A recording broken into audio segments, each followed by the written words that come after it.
Nicolas de Staël se suicide en 1955 depuis son atelier d'Antibes, où il était parti peindre la lumière de la Côte d'Azur et fuir les troubles du monde de l'art parisien et américain. Il a toujours l'air mélancolique sur ses photos.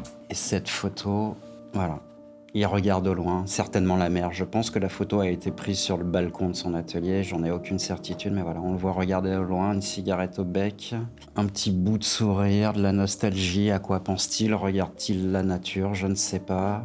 Sait-il qu'il va sauter par la fenêtre? En tout cas, à cette période, il est mal. J'ai apporté une lettre pour accompagner ça, non pas pour t'expliquer le contenu de la lettre, mais pour te montrer son écriture qui, je le trouve, va avec sa personnalité, de la puissance, de la décision, mais de la tendresse. Au début des années 50, il a commencé à avoir un succès considérable suite à une exposition aux États-Unis. Le monde entier lui a demandé des œuvres.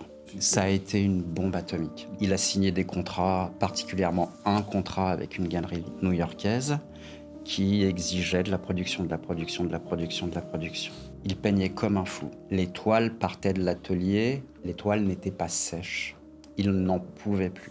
Parallèlement, il était marié, mais il tombe fou d'amour pour une jeune femme qui elle-même était mariée. Et malgré une relation qui a duré 1 an et demi, 2 ans, la femme choisit son mari. Un jour, Nicolas de Staël renvoie au mari toutes les lettres que cette jeune femme lui avait écrites, en lui mettant un petit mot: vous avez gagné. L'explosion artistique qui lui demande de produire, de surproduire, ses propres doutes quant à sa propre créativité, comment peindre, dans quelle direction aller, comment maîtriser la texture, comment maîtriser les formes, comment maîtriser la lumière. Et un échec sentimental. Et un échec sentimental. Juste avant de mourir, le matin, à Antibes, il écrit quelques lettres à son galeriste, à un ami, très clair. Merci pour tout ce que vous avez fait pour moi, je n'en peux plus. À bientôt. Il écrit à un autre ami: la toile que j'ai peinte la semaine dernière, faites ceci, faites cela. Il donne des directives encore professionnelles.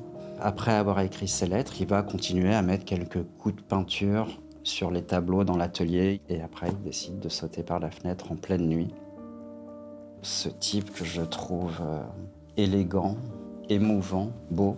Il a été dépassé par la vie, il a été dépassé par ses amours, il a été dépassé par l'existence, et il a été dépassé par son art. Une grande figure qu'on aurait pu imaginer forte s'est fait attraper par la vie et par la création. C'est très émouvant.